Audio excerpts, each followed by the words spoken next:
Vijana 75 waokolewa na polisi baada ya kutapeliwa mamilioni ya fedha kwenye biashara ya mtandao.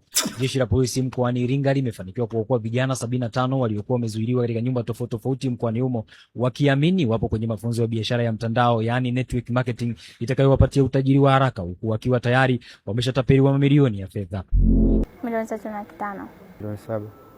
Milioni 7. Sasa umeshafanya biashara kiasi gani? Hujafanya.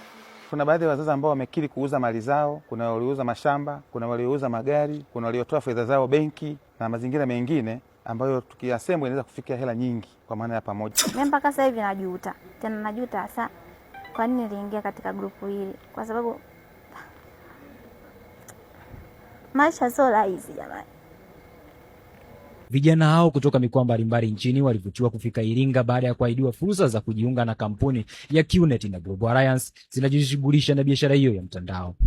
Inadaiwa kuwa kila kijana alitakiwa kutoa kiasi cha fedha kati ya shilingi 600,000 hadi milioni 4 kama mtaji wa awali na gharama za marazi, kwa ahadi kuwa wangeanza kupokea faida kubwa ndani ya muda mfupi. Vijana hao walikuwa wakiishi katika mazingira duni, wakijulishwa kuwa hiyo ni sehemu ya mafunzo ya kisaikolojia ya kupambana na maisha kabla ya kupata utajiri. Aidha, jeshi la polisi mkoani Iringa linawashikilia watu wawili waliohusika na uratibu wa biashara hiyo haramu kwa ajili ya mahojiano na hatua za kisheria, huku ukitolewa wito kwa wazazi kujitokeza mkoani Iringa kuja kuwachukua watoto wao.